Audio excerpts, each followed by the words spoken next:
Buongiorno, benvenuti alla TG Sicilia. Le principali notizie.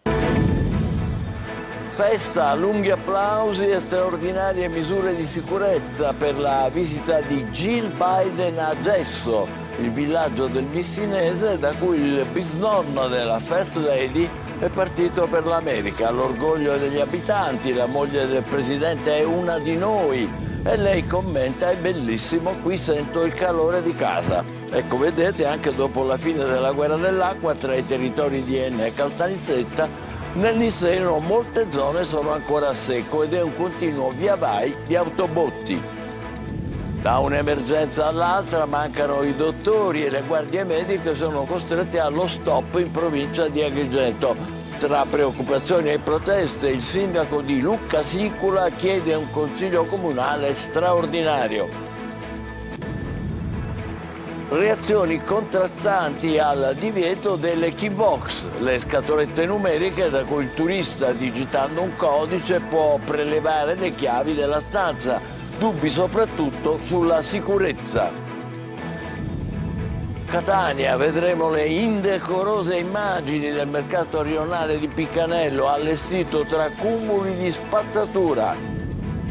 Compie 50 anni la storica tela La Vuzziria di Renato Guttuso. Il quadro, esposto a Palazzo Steri a Palermo, è stato celebrato oggi dall'Ateneo del capoluogo.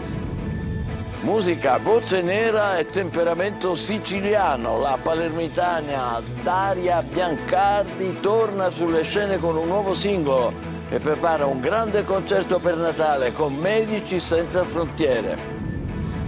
Calcio, il Catania si prepara alla trasferta di Taranto con un duplice obiettivo: tornare a vincere in trasferta e cancellare il mezzo passo falso con la Cavese. Il rosanero sabato con la Carrarese.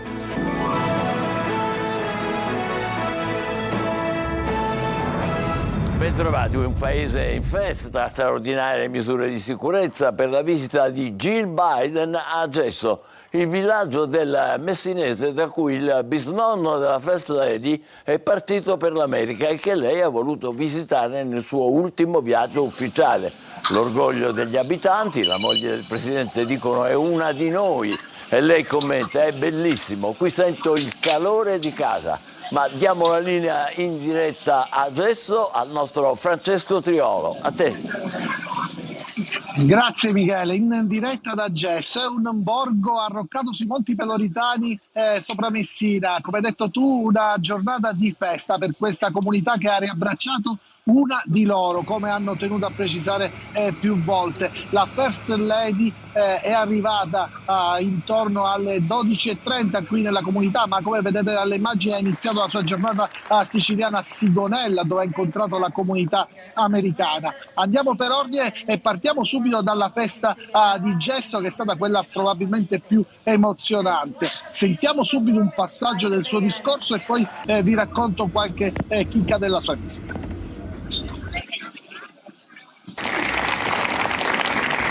Buongiorno, and wow, this is amazing. For a warmer welcome than I ever could have imagined in the United States. Capturing it in your wonderful book.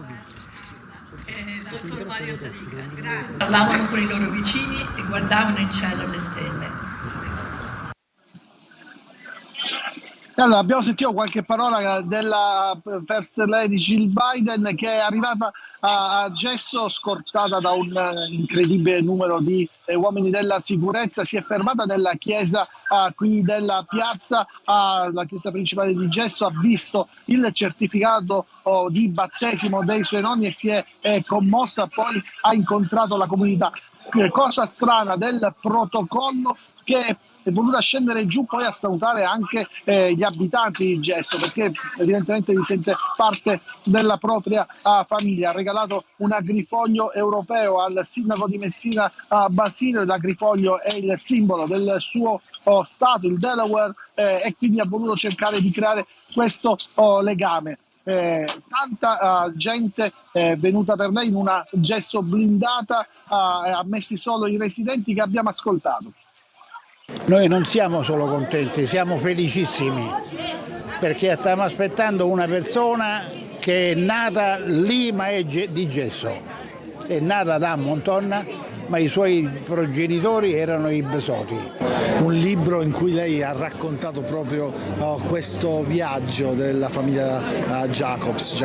Sia il bisnonno di Jill Jacob, di Jill Biden, che il mio zio Antonio Grillo, più o meno nello stesso periodo hanno fatto la stessa scelta, andiamo in America. Ma lei ha avuto mai contatti con No, lei? e poi mia madre a un certo punto si sentivano con suo zio, no? Francesco, poi a un certo punto non si sono potuti dire più. È un onore per tutti, penso per tutta la Sicilia e in particolare anche per noi che siamo di Gesso, anche se io sono acquisito, però è un onore per tutti accogliere la First Lady americana. Come se la immagina? Come la vedo in TV penso, non saprei dirle come me l'immagino, però siamo solo contenti e emozionati per questa cosa. Michele, ti devo dire che Jill Biden è stata molto accomodante con tutti, molto una persona come tutte le altre. A me sembra da qui ha cercato veramente il contatto con la gente, era accompagnata dalla figlia Ashley, a cui ha detto, rivolgendosi mentre parlava: questa è parte della tua famiglia, parte delle tue radici, a testimonianza di come lei sentiva proprio la voglia di venire a Gesso e in Sicilia. Ti dicevo che la visita è iniziata questa mattina presto, intorno poco prima delle 8, l'aereo presidenziale è arrivato a Sigonella, lì la First Lady ha incontrato l'ambasciatore americano in Italia che era accompagnato dalla moglie, ha incontrato anche il console americano di Napoli e poi ha incontrato la comunità americana che vive attorno alla base di Sigonella, circa 4.000 persone. È stato un momento particolare anche per questa comunità statunitense in Sicilia. Per il momento è tutto, se ci sono altre novità naturalmente ci sentiamo. Grazie a Francesco Triolo in diretta da Gesso. Adesso veniamo alle cose siciliane, la crisi idrica. Torna la pace fra i territori di Enna e Caltanissetta dopo che in questi giorni è aumentato il livello della diga Ancipa, ma nel Niseno molte zone sono ancora a secco ed è un continuo via vai di autobotti. Rita Cinardi.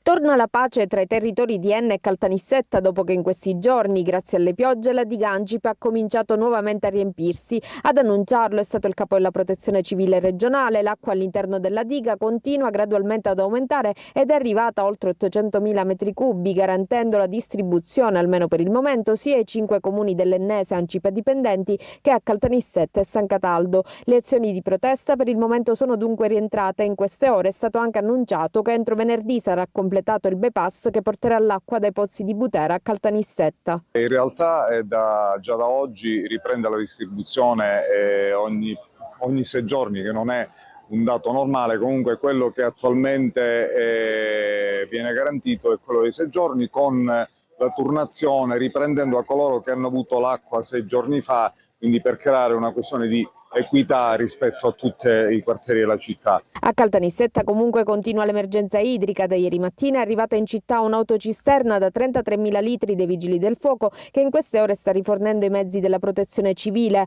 È un continuo via vai di autobotti per cercare di aiutare famiglie ormai esasperate da turni estenuanti, ma l'acqua che arriva in questi giorni, sempre per chi la sta ricevendo, non è nemmeno potabile. Il sindaco Walter Tesauro infatti ha emanato un'ordinanza in cui vieta l'utilizzo dell'acqua per scopi alimentari a causa degli elevati livelli di torbidità. Si tratta di acqua potabile o no?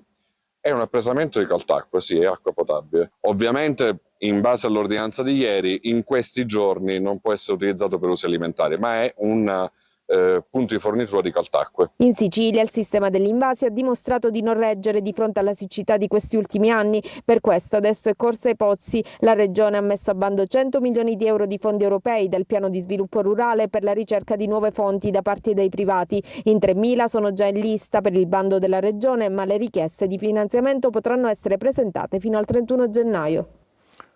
Da un'emergenza all'altra chiudono le guardie mediche nell'Agrigentino per mancanza di dottori. Protestano i sindaci dei Monti Sicani. In Sicilia, secondo le aziende sanitarie, mancano circa 1.500 medici. Davide Sardo. Carenze di medici e guardie mediche costrette allo stop anche nella provincia agrigentina. È già avvenuto a Burgio e per tutto il mese di dicembre i cittadini sono stati invitati a recarsi alla guardia medica di Villafranca Sicula, paese confinante. Non mancano preoccupazioni e proteste. Il sindaco di Lucca Sicula, Salvatore Dazzo, ha chiesto la convocazione di un consiglio comunale straordinario urgente per discutere della questione che interessa direttamente i servizi sanitari essenziali per i cittadini del comprensorio. I sindaci dei Monti Sicani sono sul piede di guerra e si sono rivolti in più occasioni al direttore generale dell'azienda sanitaria provinciale Agrigento, Giuseppe Capodieci, che conferma le enormi difficoltà a reclutare medici e sottolinea che nell'ultimo avviso pubblico per assumere 90 medici si sono presentati solo 8 candidati. Ciascun turno in guardia medica ha bisogno di 4,5 unità e non vi sono abbastanza professionisti per garantire il servizio. La crisi sanitaria non riguarda solamente l'entroterra agrigentino. In Sicilia il fabbisogno rilevato dalle aziende sanitarie è di circa 1.500 unità. Le aziende sanitarie ed ospedaliere sono impegnate, su costante impulso del Presidente della Regione, a completare le procedure di stabilizzazione e quelle di mobilità e concorsuali. La morte di Larima, ragionata di accertamenti sugli 8 telefonini sequestrati dalla magistratura ad amici e compagni della quindicenne trovata impiccata nella pineta vicino a casa a Piazza Arberina. I magistrati sono alla ricerca di foto o video intimi della ragazza che comproverebbero il revenge porn, il reato che insieme alla detenzione di materiale pornografico e all'istigazione al suicidio è uno dei capi d'accusa dell'inchiesta contro ignoti. L'aggressione alla preside di nota da parte di un alunno.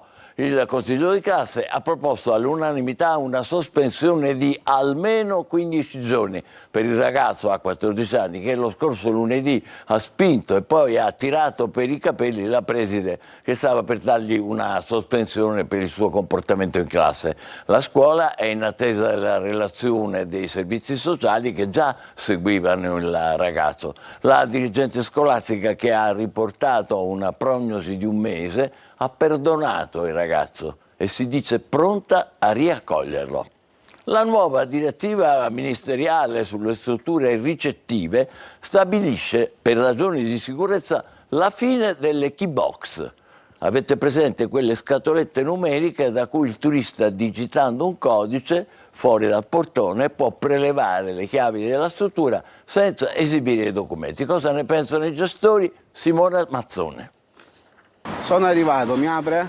Il check-in a distanza negli alloggi turistici per molti gestori è una risorsa, ma lo stop arrivato dal Ministero dell'Interno, che punta sulla sicurezza, obbligando alla verifica dell'identità in presenza, a molti fa storcere il naso. Chi sta a distanza come me, che ha una bimba piccola, riesce appunto a dare un maggiore servizio all'ospite, perché viene da fuori, perché arriva con un volo molto tardo, serale, quindi diamo un disservizio all'ospite, ma anche a noi, a parte che noi ci stiamo comunque organizzando con videocitofoni e telecamere per poter identificare l'ospite, che già preventivamente manda il suo documento in piattaforma. La nuova direttiva, con applicazione immediata valida per tutte le strutture ricettive, colpirà soprattutto gli affitti brevi, decretando anche la fine delle controverse key box. Il governo in questo senso evidenzia la mancanza di controllo sull'identità degli ospiti, che deve avvenire di persona al momento del check-in. Non tutti attaccano però la nuova normativa. C'è chi tra i proprietari di immobili ha da tempo la key box ma non l'ha mai utilizzata. Non sono contrario per 2 ragioni. La prima è che l'obbligo di identificazione in presenza degli ospiti che dovranno soggiornare all'interno dell'appartamento c'era già da prima. La seconda ragione è che si concilia molto di più con la mia idea di accoglienza. Secondo altri, maggiore sicurezza sì, ma questa è probabilmente una manovra degli albergatori di fronte alla diminuzione delle prenotazioni. Gli grandi albergatori, che dà fastidio questa attività delle piccole strutture case vacanze che permettono a tante famiglie di fare delle vacanze low cost senza spendere necessariamente tantissimi soldi. Un provvedimento ministeriale positivo per Abetnea, l'associazione catanese di categoria presieduta da Franz Cannizzo, secondo cui sicurezza e legalità sono pilastri fondamentali per il successo del settore.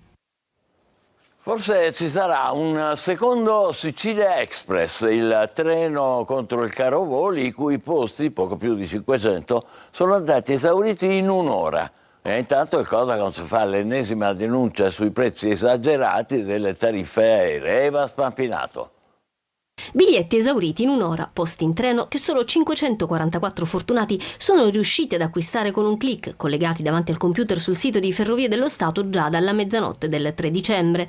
Troppe le richieste, il sistema è stato intasato e solo a partire dal pomeriggio è stato possibile comprare i biglietti al prezzo super agevolato di 60 euro per andata e ritorno, dal Piemonte alla Sicilia. Lo hanno chiamato Sicilia Express, ma di espresso non ha sicuramente la durata del viaggio, 22 ore, 9 fermate dalla stazione di Torino Portanuova a Messina, quanto la rapidità con cui i biglietti si sono volatilizzati. Plaude al successo l'assessore regionale alle infrastrutture e mobilità Alessandro Ricò, meno contenti il resto degli utenti che hanno tentato la fortuna, aspettato fino al 3 dicembre prima di prenotare un biglietto per tornare a casa, con il risultato di vedere schizzare alle stelle i prezzi dei biglietti aerei.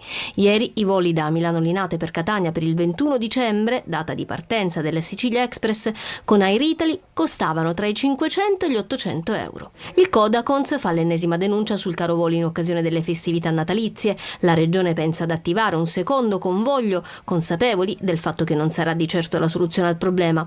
I 544 fortunati, che partiranno il 21 dicembre da Torino con ritorno il 5 gennaio dalla Sicilia, potranno godersi un viaggio esperienziale in un treno animato da influencer, esperienze culturali, gastronomiche, masterclass, performance artistiche. Il resto dei siciliani d'Italia potranno guardare le storie sui social, contemplando l'ennesimo salasso subito per tornare a casa a Natale. Speriamo che arrivi presto questo secondo Express, perché i prezzi degli aerei sono veramente inammissibili. Ci spostiamo a Catania, adesso vi mostriamo le indecorose immagini del mercato rionale di Picanello, allestito tra cumuli di spazzatura. È andato per noi a vedere Tonino De Mena.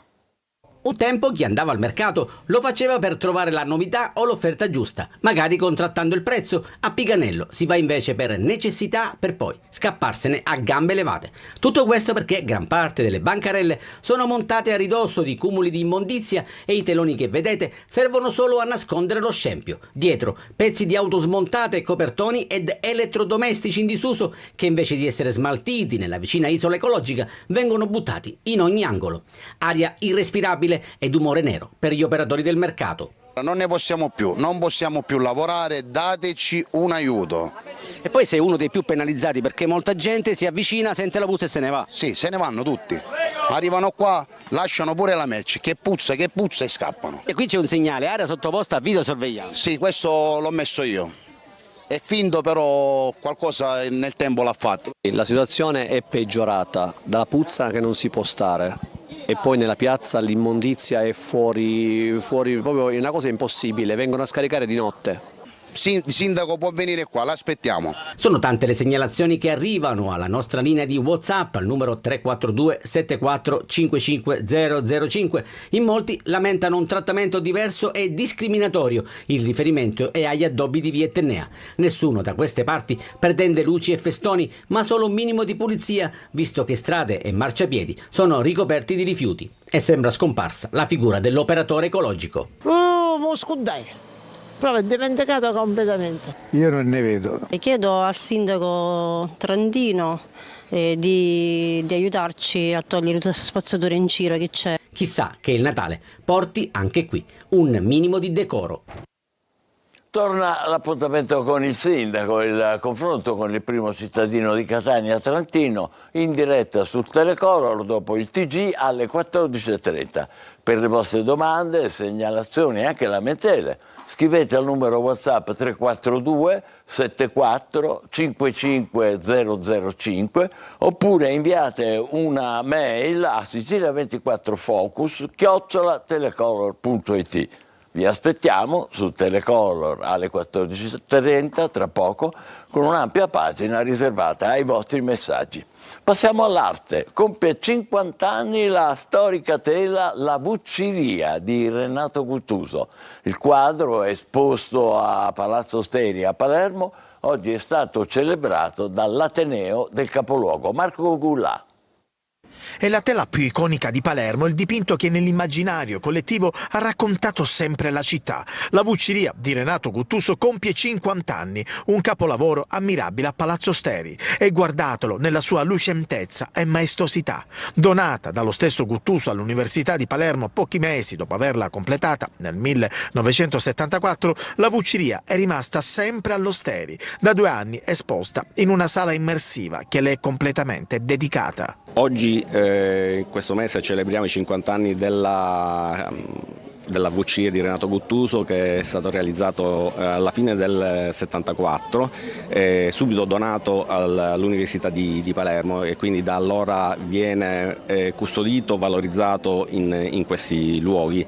Già da qualche anno è stato fatto un allestimento esclusivamente dedicato alla Vucciria di Renato Guttuso, e quindi abbiamo ritenuto giusto, corretto condividere questo festeggiamento con la città. La Vucciria rispetto a 50 anni fa è cambiata, nei colori, nei sapori, nella struttura. È cambiata, non è più quella di 50 anni, forse ha perso un po' quell'attrattività, quel fascino del luogo un po' magico che Guttuso comunque ha saputo rappresentare. Purtuttavia il turista che viene conosce un'identità che è propria di Palermo e quindi di fatto è un quadro identitario. Ci sarà anche una notte bianca dedicata alla storica tela, Palermo e la Vucciria, un legame sempre più figurativo. Torna il presepe artistico meccanico di Blufi, nel cuore delle Madonie. È nato dalla passione per la tradizione di alcuni giovani della comunità. Simona Mazzone. La 15ª edizione del presepe artistico meccanico di Blufi aprirà le porte al pubblico domenica prossima, nel giorno dell'Immacolata. Oltre 80 metri quadri allestito nel centro storico della cittadina palermitana, si tratta di un vero e proprio capolavoro d'arte e artigianato, interamente realizzato a mano dai giovani della comunità, dai 16 ai 30 anni, riuniti nella Young Art Event. E così le case, gli ambienti naturali, fiumi, cascate, laghetti, montagne riproducono l'atmosfera delle Madonie, mentre i 70 personaggi in movimento raccontano uno spaccato di vita rurale siciliana, riportando alla memoria antichi mestieri e tradizioni. Un vero e proprio capolavoro manufatturiero realizzato con una maestria artigianale che stupisce sempre più visitatori. Un'opera nata dalla volontà di tanti giovani che si sono riuniti e hanno lavorato insieme con passione ed entusiasmo. Il presepe di Blufi è visitabile dall'8 dicembre al 6 gennaio, tutti i giorni dalle 17 alle 20, nei festivi anche al mattino. Davvero incredibilmente bello. Passiamo alla musica. Voce nera e temperamento siciliano. La palermitana Daria Biancardi torna sulla scena con un nuovo singolo e si prepara un grande concerto di Natale in collaborazione con Medici Senza Frontiere. In the River canta il peccato e la redenzione. Roberta Lunghi. Gone to the river to wash my pain. Quando l'ho scritta ho pensato a quello che può essere l'incontro e poi la fusione tra il peccato e la redenzione. Daria Biancardi parla così del nuovo singolo The River tratto da The Glow.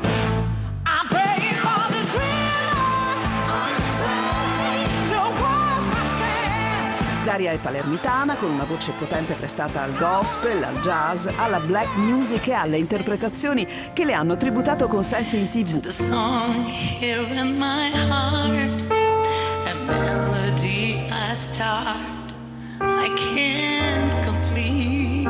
L'America, dove ha vissuto per anni la culla di emozioni uniche, come l'esibirsi all'Apollo Theater, il leggendario tempio della black music di Harlem. Da qui la scrittura fervida e sempre più matura, con un respiro internazionale, ma con la Sicilia nelle vene. La Sicilia è una terra di contraddizioni ed è quello che noi forse amiamo, no? Noi siciliani amiamo, il fatto che comunque spesso desideriamo andare via e lasciarci tutto alle spalle, però poi c'è questo fortissimo richiamo della nostra terra. Intanto Daria Biancardi si prepara per il 22 dicembre. Al Teatro Golden di Palermo andrà in scena Golden Christmas Night, concerto di Natale in collaborazione con Medici Senza Frontiere e il Movimento Italiano della Gentilezza, da sempre, spiega Daria, impegnati nella divulgazione di concetti come l'umanità, la gentilezza e l'amore.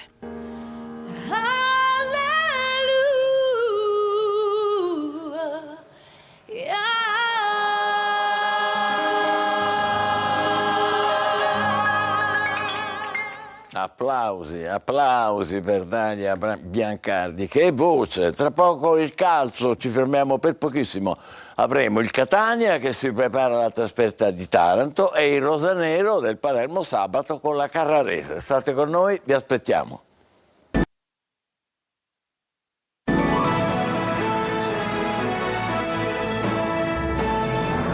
Ecco il calcio, il Catania si prepara alla trasferta di Taranto, vietata ai tifosi etnei, con un duplice obiettivo: tornare a vincere in trasferta e cancellare il mezzo passo falso con la Cavese. Tonino De Mana. Vietato sbagliare, per la classifica, per il morale e per l'accesa rivalità tra le due tifoserie. Taranto-Catania non è e non sarà mai un match qualsiasi, ricorda vecchie sfide che si sono portate dietro, vecchi rancori. Contro i pugliesi, fanalino di coda con 3 punti, ma 10 sono stati sottratti dalla giustizia sportiva. Il Catania non deve fare calcoli perché ha già sperperato troppi punti, gli ultimi 2 con la Cavese al Massimino, che l'hanno allontanato dal Benevento capolista. Occorre dare una sterzata al campionato e i rossazzurri lo hanno compreso grazie alla strigliata del DS Faggiano. Domenica sera si capirà se le parole del dirigente siano servite a scuotere l'ambiente in una trasferta che non vedrà tifosi etnei sugli spalti. Squadra al lavoro agli ordini di Toscano, che non potrà contare sugli infortunati Celli, Di Tacchio e Geca e su Anastasio, fermato per un turno dal giudice sportivo. Da valutare le condizioni di Lunetta, che comunque dovrebbe ritagliarsi uno spazio, da capire se dall'inizio o a gare in corso. Sul fronte tifosi, considerati precedenti e rivalità, come detto, divieto di trasferta per i sostenitori rossoazzurri, il tutto dopo le valutazioni dell'Osservatorio e del Comitato di Analisi per la Sicurezza delle Manifestazioni Sportive. Noi ci fermiamo qui, l'appuntamento è per le 20. Grazie e buon pomeriggio.